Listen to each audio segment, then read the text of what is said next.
நேயர்களுக்கு வணக்கம். இன்னைக்கு எலெக்ஷன் ஃபீவர் பகுதியில் முக்கியமான 2 விஷயங்களை பற்றி பேச போகிறோம். முதல் விஷயம், திமுக கூட்டணியில் இருக்கக்கூடிய இப்போது வரைக்கும் தொடரக்கூடிய தமிழக வாழ்வுரிமை கட்சியின் தலைவரான திரு வேல்முருகன், அதாவது வாழ்வுரிமை கட்சியின் தலைவரும் சட்டமன்ற உறுப்பினர், அதாவது பண்ருட்டி சட்டமன்ற பகுதியின் உறுப்பினருமான வேல்முருகன் கூட்டணியில் தொடர்வது பற்றி யோசிப்பேன் அப்படின்னு சொல்லியிருக்காரு. அதுக்கு என்ன காரணம் அப்படிங்கிறதையும் உள்ளுக்குள்ள வீடியோக்குள்ளே போய் பார்க்கலாம். இரண்டாவது விஷயம் என்னென்னா, தமிழக வெற்றி கழகத்தின் தலைவர் விஜய் அவர்கள் பல நாட்கள் கழித்து காரியெல்லாம் முடிஞ்சு கிட்டத்தட்ட 30ஆவது நாளே முடிஞ்சிடும்னு நினைக்கிறேன். ஆல்மோஸ்ட் முடிஞ்சிடும். அவர் வெளியில் வர்றதுக்குள்ளே 1 மாதத்தை கடந்துருவாங்க. 41 உயிர்களை பலி கொண்ட அந்த குடும்பத்தினர் மீண்டும் அவருடைய கட்சியை வளர்ப்பதற்காக சுற்றுப்பயணத்தை ஆரம்பிக்க போகிறார். எப்போ இருந்து ஆரம்பிக்க போகிறார், என்னென்ன செயல்பாடுகள் அந்த கட்சியில் செயல்படுகிறதா அப்படிங்கிறதெல்லாம் வீடியோக்குள்ளே போய் பேசலாம். முதன்மையான விஷயம் என்ன அப்படின்னா, தமிழக வாழ்வுரிமை கட்சியினுடைய தலைவரும் சட்டமன்ற உறுப்பினரும் உறுதிமொழி குழுவினுடைய தலைவராகவும் இருக்கக்கூடியவர் வேல்முருகன், எம்எல்ஏ வேல்முருகன் அவர்கள். அவர் ஒரு என்ன சொல்கிறது, பல நாட்களாக, அதாவது ஒவ்வொரு முறை சட்டமன்றம் நடக்கும்போதும் அவருக்கு பேச வாய்ப்பளிக்க மறுப்பதும், இல்லை விவாதத்தில் அவரை இது பண்ணுவதும், இல்லை பேசிகிட்டு இருக்கும்போது அமைச்சர் யாராவது இடையூறு செய்வதும், இந்த மாதிரியான பல்வேறு விஷயங்கள் நடந்திருக்கு. பல முறை அவர் குரல் கொடுத்துருக்காரு. சட்டமன்றத்தில் பேச வாய்ப்பு அளிப்பதில்லை அப்படிங்கிறதுனால அதை ப்ரெஸ் மீட்டில் பேசியிருக்காரு. அவர் வைக்கக்கூடிய கோரிக்கைகளை தீர்த்து வைப்பது இல்லை அப்படிங்கிற மாதிரி பல்வேறு விஷயங்கள் இருக்குது. அதே வேல்முருகன் அவர்கள் நான் முதல்வர் இடத்துல கோரிக்கை வச்சுருந்தேன், ஒரு கல்லூரி வேணும் அப்படின்னு கோரிக்கை வச்சுருந்தேன், ஆனால் அதை பண்ணி கொடுத்துருக்காரு அப்படின்னு அவர் தேங்க் பண்ணியிருக்கிறதும் உண்டு. ஆனால் திமுகவில் இருக்கக்கூடிய மூத்த அமைச்சர்களுக்கும் வேல்முருகனுக்கும் ஒரு என்ன சொல்கிறது, ஒரு முரண்பாடு ஆரம்பத்தில் இருந்தே இருந்திருக்கு. கலைஞர் அவர்களுடைய பீரியடில் இப்போ சமீபத்தில் சோஷியல் மீடியாவில் ட்ரெண்ட் ஆகிட்டு இருக்கக்கூடிய விஷயம் என்ன அப்படின்னா, திமுக என்ன பண்ணியிருக்கு தெரியுமா அப்படின்னு சொல்லி ஒரு 10 பேஜஸ் பக்கம் ட்ரெண்ட் பண்ணுறாங்க டிஎம்கே ஐடி விங்கில். அதில் ஒரு பேஜில் இருக்கக்கூடிய விஷயம் என்ன அப்படின்னா, கலைஞர் அவருடைய பீரியடில் சட்டமன்றத்தில் வேல்முருகன் அவர்கள் கோரிக்கை வைக்கிறாரு. அப்போ அவர் பாமகவில் இருந்தார். அங்கேருந்து ஒரு எம்எல்ஏவா சட்டமன்ற உறுப்பினராக கோரிக்கை வைக்கிறாரு. மாவட்டம் தோறும் மருத்துவக் கல்லூரி வேணும்னு சொல்லி கேட்டது வேல்முருகன், கொடுத்தது கலைஞர் அப்படின்னு சொல்லி டிஎம்கே ஐடி விங்கே அதை ஷேர் பண்ணிட்டு இருக்காங்க.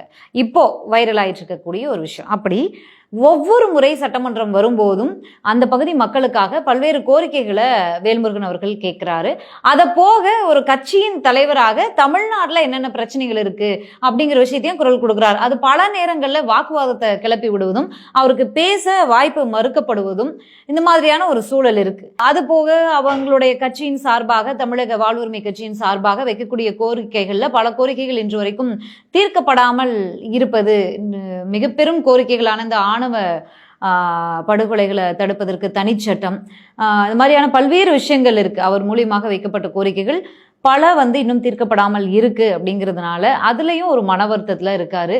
அது போக திமுக அமைச்சர்கள் அவங்கெல்லாம் நடக்கக்கூடிய ஒரு விஷயங்கள், அவர் பண்ருட்டி தொகுதியை நீண்ட காலமாகவே வேல்முருகனே கையில் வச்சிருக்காரு அப்படிங்கிற மாதிரியான விமர்சனங்கள் திமுக அமைச்சர்கள் தரப்புல இருந்து, மூத்த அமைச்சர்கள் தரப்புல இருந்து வரக்கூடிய அந்த விமர்சனங்கள், இந்த மாதிரியான பல்வேறு விஷயங்கள் இருக்கு. அவர் சமீபத்தில் ஜூனியர் விகடனில் ஒரு பேட்டி கொடுத்துருக்காரு. என்னன்னா, எனக்கு அவமரியாதை நடந்தால் நான் கூட்டணி விஷயத்துல உரிய முடிவை எடுப்பேன் அப்படின்னு சொல்லி ஒரு நீண்ட பேட்டியா அவர் கொடுத்துருக்காரு. பல்வேறு விஷயங்களுக்கு பதில் கொடுத்துருக்காரு. அதுல தான் இந்த மாதிரியான ஆணவ படுகொலை தடுக்கிறதுக்கு தனிச்சட்டம் ஏற்றதான கோரிக்கை வச்சிங்க, ஆனா ஒரு ஆணையம் அமைப்பது தொடர்பா முதல்வர் அறிவிச்சிருக்காரு அப்படிங்கிற கேள்விகள்லாம் கேட்டிருக்காங்க. அதற்கான பதில்களையும் கொடுத்துருக்காரு. அது போக அவர் சொன்ன முக்கியமான விஷயம் என்னன்னா, இந்த 2026 தேர்தலில் நான் போட்டியிட போவதில்லை. ஏன்னா ஒரு கட்சியின் தலைவராக எனக்கு கட்சியை வழி நடத்தணும், கட்சி செயல்பாடுகள் இருக்கு, கட்சியை வளர்க்கணும், வழி நடத்தணும், தமிழக பிரச்சனைகளை முழுசா பேசணும், அதோட ஒரே தொகுதியில சுருங்கிட்டா எப்படி அப்படிங்கிற மாதிரி தான் அந்த பேட்டியில அவர் சொல்லியிருக்காரு. அதனால நான் இந்த முறை போட்டியிட போவது இல்லை, என்னுடைய கட்சியில யார் போட்டியிடுவது அப்படின்னு நாங்க உரிய செயற்குழு பொதுக்குழு கூட்டி நாங்கள் முடிவெடுப்போம் அப்படிங்கிற மாதிரி அந்த பேட்டியில கொடுத்துருக்காரு. ஆனா அதுல ரிப்போர்ட்டர் இன்னொரு கேள்வி கேட்டிருக்காரு. என்ன அப்படின்னா, நீங்க போட்டியிட போவதில்லை அப்படிங்கிறதே திமுக கூட்டணியிலிருந்து விலகுவதற்கான ஒரு சமிக்கை தானே அப்படின்னு ஒரு கேள்வியை அவர் கேட்டிருக்காரு. இப்ப இப்போது வரைக்கும் நான் அந்த திமுக கூட்டணியில தான் இருக்கேன், எனக்கு அவமரியாதை நடந்தால் நான் உரிய முடிவெடுப்பேன் அப்படின்னு அவர் சொல்லியிருக்கார். இன்னொரு பக்கம் என்னன்னா, கம்யூனிஸ்ட் வந்து எங்களுக்கு 15 முதல் 20 தொகுதிகள் வரைக்கும் நாங்கள் கேட்போம், நாங்கள் கேட்கக்கூடிய தொகுதிகளை கொடுக்கல அப்படின்னா கூட்டணி விஷயத்தில் நாங்கள் உரிய முடிவெடுப்போம் அப்படின்னு சொல்லியிருக்காங்க. அதே போல் விசிகாவும் நாங்கள் இரட்டை இலக்கத்தில் தொகுதிகளில் கேட்போம், கொடுக்கலன்னா நாங்கள் வந்து அதற்கான முடிவை நாங்கள் எடுப்போம் அப்படின்னு சொல்லியிருக்காங்க. கம்யூனிஸ்ட் ஒரு படிமூல போய் என்ன சொல்லியிருக்காங்கன்னா, நாங்கள்லாம் இல்லாமல் திமுக ஆட்சி அமைச்சிருமா அப்படிங்கிற மாதிரிலாம் பேசியிருக்காங்க. காங்கிரஸில் உட்கட்சி பிரச்சனை இருக்குது, திமுகவோடு போகணும்னு ஒரு தரப்பு சொல்லுது, திமுகவிலேருந்து வெளியில் வந்து விஜயோட போகணும் அப்படின்னு இன்னொரு தரப்பு சொல்லுது. ஆனா வந்து செல்வ பெருந்தகை தானே தலைவர், அவர் எடுக்கிற முடிவு தான்.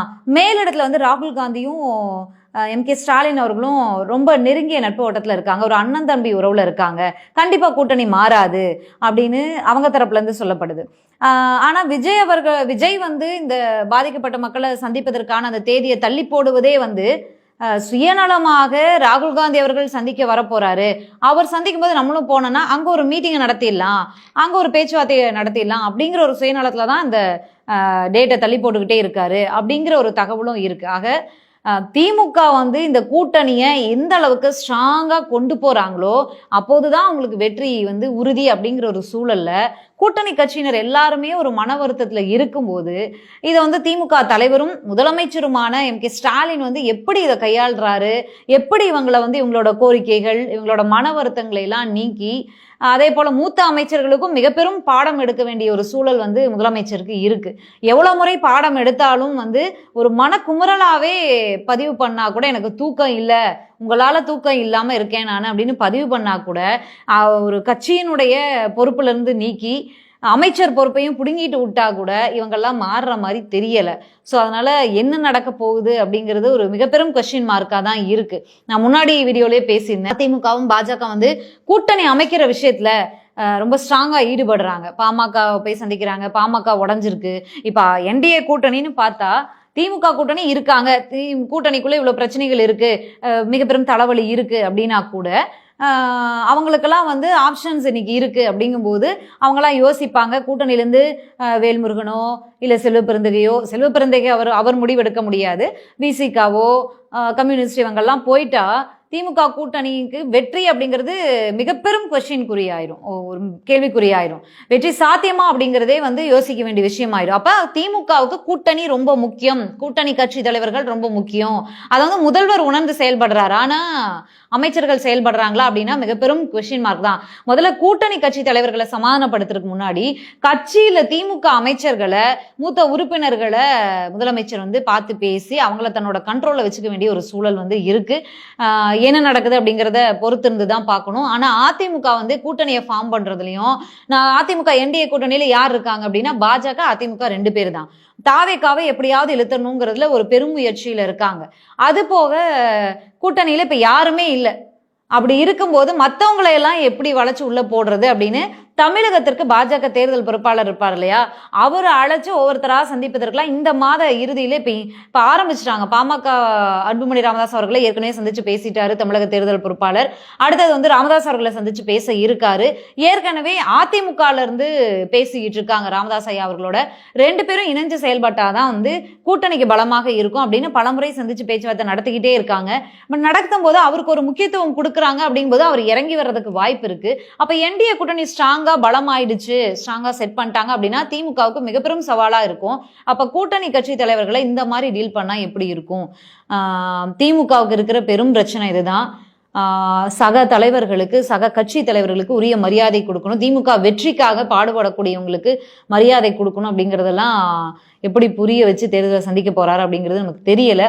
பொறுத்திருந்து பார்க்கலாம். இந்த விஷயத்தை பொறுத்த வரைக்கும் விஜய் அவர்களுடைய சுற்றுப்பயணம் நான் முன்னாடி பேசும்போதே சொல்லாமா வேணாமான்னு யோசிச்சேன். அந்த நாய் பிடிக்கிற வண்டி வருது பாருங்கன்ட்டு ஓடுவாங்க, படத்தில் ஒரு காமெடி வரும், அந்த மாதிரி மக்கள் தலதிச்சு ஓடுவாங்களா இல்லை பழைய மாதிரியே வந்து கூட்டம் கூட்டமாக நிற்க போகிறாங்களா அப்படிங்கிறது நமக்கு தெரியல.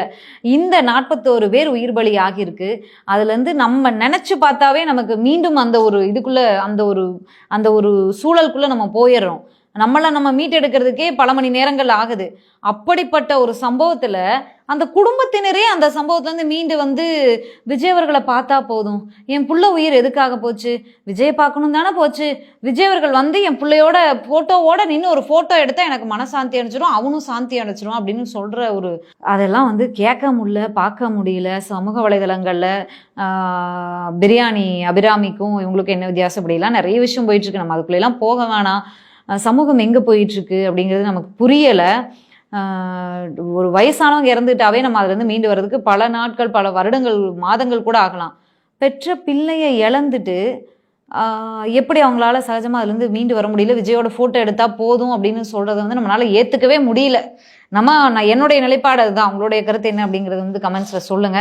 செயல்படுற கட்சியை பத்தி பேசலாம், ஆனா செயல்படாத கட்சியை பத்தி எப்படிடா பேசுறது அப்படின்னு தான் நான் இந்த டாபிக் யோசிக்கும் போதே நினைச்சேன். பட் பேச வேண்டிய ஒரு சூழல் இருக்கு. ஏன்னா பெருவாதியான யங்ஸ்டர்ஸோடைய ஆதரவு அங்க இருக்கும்போது யங்ஸ்டர்ஸா வந்து நம்மளுடைய எதிர்காலத்தை கட்டமைக்கிறதுல ரொம்ப தீவிரமா இருக்கணும், ரொம்ப கருத்தியலா யோசிச்சு ரொம்ப திட்டமிட்டு செயல்பட வேண்டிய ஒரு ஒரு ஒரு முக்கிய பொறுப்பு அவங்க கிட்ட இருக்கு. ஆனா அவங்க வந்து கூட்டமா போய் அந்த ஒரு ஒரு புதுசா கட்சி வரட்டும், கொள்கைகள் படி, கருத்துக்கள் படி மக்களுக்கான சேவையாற்றக்கூடிய ஒரு கட்சியா இருந்தா நம்மளும் போய் அங்க நிக்க தானே செய்வோம். அப்ப அங்க ஒரு சூழல் இருக்கு, ஒரு தடுமாற்றம் இருக்கு, ஒரு நிலைப்பாடு இல்லாம இருக்காங்க, ஒரு மக்கள் கள செயல்பாடு இல்லாம இருக்காங்க. அப்படிங்கும்போது யோசிக்க வேண்டிய சூழலா இருக்கு, விமர்சனம் வைக்க வேண்டிய ஒரு சூழல் இருக்கும். இது எதையுமே யோசிக்காம கூட்டமாக போய் குவியவதும், உயிரை வந்து துச்சமென அங்க இழந்துட்டு வந்து நிற்பதும், எந்த வருத்தமும் இல்லாம விஜயோட போட்டோ எடுக்குன்னு சொல்லுவதுதான் நமக்கு வருத்தமா இருக்கு. சரி, நம்ம அதை கடந்து வந்துருவோம். என்னன்னா விஜய் அவர்கள் வந்து பாதிக்கப்பட்ட மக்களை போய் சந்திக்கல. அடுத்து வந்து நம்ம அவப்பெயர் எப்படி இது பண்ணலாம், டேமேஜை சரி பண்ணிட்டு தான் வெளியிலேயே வரணும் அப்படிங்கிற ஒரு இதுல எல்லாம் தான் அவங்க இருந்தாங்க. இது செல்ஃபிஷ்னஸ் தான், வேற என்னன்னு எனக்கு தெரியல பியூரா. அதுலதான் அவங்க முக்கியத்துவம் இருந்துச்சு. அந்த மக்களை சந்திப்பதிலையோ அந்த குடும்பத்தை சந்திப்பதிலையோ ஆறுதல் சொல்லுவதிலையோ இல்ல. இன்னைக்கு நம்ம முன்னாடி பேசின வேல்முருகன் அவர்கள் கூட போய் சந்திக்கிறாரு. ஏன் ஒத்த சீட்டு தானே, பண்ரோட்டி தொகுதி தானே, உங்க பிரச்சனையை மட்டும் பேசுங்கன்னு திமுக மூத்த அமைச்சரே வந்து சட்டமன்றத்துல வந்து பேசும்போது, அப்படி நிக்காம தமிழகத்துல எங்க நடக்கிற பிரச்சனை, கள்ளச்சாராய இஷ்யூ ஆகட்டும், இல்ல வந்து வேங்கை வயல் இஷ்யூ ஆகட்டும், எல்லா மக்களையும் போய் சந்திக்கக்கூடிய ஒரு கட்சி தலைவராக தான் அவர் இருக்கார். ஆனா நீங்க வந்து சிஎம் ஆக போறேன்னு சொல்றீங்க, 234 தொகுதியிலே தனியா கேண்டிடேட்டை போடுவேன்னு சொல்லிட்டு ரகசியமா பல கட்சியோட பேச்சுவார்த்தை நடத்துறீங்க.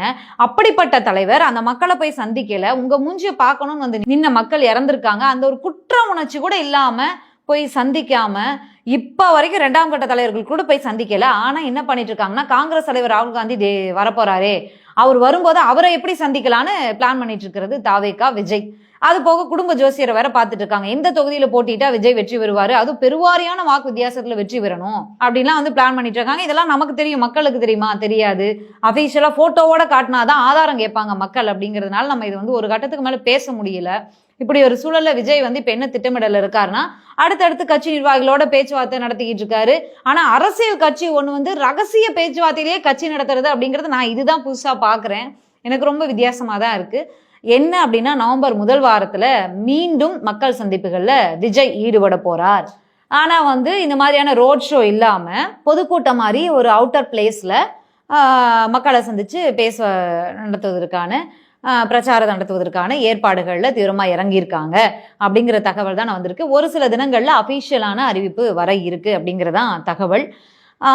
இப்பயாவது வந்திருக்கே. அதாவது ஒரு கூட்டத்துல பாத்தீங்க, 2 கூட்டத்துல பாத்தீங்க, கட்டுக்கடங்காம வருது, மரத்துல தொங்குறான், கரத்துக்கம்பத்துல தொங்குறான், வர வழியில ரோட்ல அடிபடி செய்யறான், நம்ம பஸ் போகுது இடையில வந்து சாவறான், நம்ம ஏறி மிதிச்சு போயிட்டே இருக்கோம், அங்க வந்து சோறு இல்லாம தண்ணி இல்லாம மயங்கி விழுகுறாங்க, ஐசியூல அட்மிட் ஆகி கிடக்குறாங்க நாமக்கல்ல 15 பேரு, அடுத்து கரூர்ல போறோமே அங்க ஏற்பாடு பண்ணணுமா, இல்ல அதுக்கு முன்னாடி 5 சந்திப்பை நடத்தணுமே, இங்க இதுதானே நடந்துச்சு, அடுத்து கரூர் நாமக்கல் போறோமே, அட்லீஸ்ட் இதுலயாவது மக்களுக்குரிய தேவையான விஷயத்த பண்ணுவோமா, இல்ல மக்கள் சரி கவர்மெண்ட் மேலே தப்பு போடுங்க, திமுக மேலே தப்பு போடுங்க, உங்களை நீங்க வந்து திமுக எதிர்க்கிறீங்க அதனால உங்களை பழி வாங்கணும்னு துடிக்கிறாங்கன்னே நினைங்க, திமுகவுக்கு மக்கள் மேல அக்கறை இல்லைன்னே வச்சுக்கோங்க, உங்களுக்கு மக்கள் மேல அக்கறை இருக்குல்ல.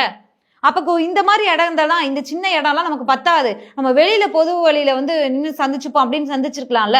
இல்ல திமுக இடத்த கொடுத்தாங்க, காலையில் 8:45 கொடுத்தா 8:45க்கு மக்கள் வெள்ளம் வந்து குவிஞ்சிருக்கும் போதா, கூட்டம் வராதுன்னு சொல்லி தானே டிலே பண்ணி வாண்டடா வந்தீங்களா, அப்போ உங்களுக்கு அதுல பொறுப்பு இருக்குல்ல. சரி, இதை நம்ம பேசி பிரயோஜனம் இல்லை, புரிய வேண்டியவங்களுக்கு இன்னும் புரியல அப்படிங்கிறது நமக்கு வேதனையா இருக்கு. வெளியில வச்சு சந்திக்க போறாங்களாம், அதனால மக்கள் வந்து இந்த மாதிரியான உயிரிழப்புகள் ஏற்படாது, அவங்களுக்கு தேவையான அடிப்படை வசதிகள், உணவு, தண்ணீர் இதெல்லாம் ஏற்பாடு பண்ணி பொதுக்கூட்டம் மாதிரியே நடத்த போறாங்களாம்.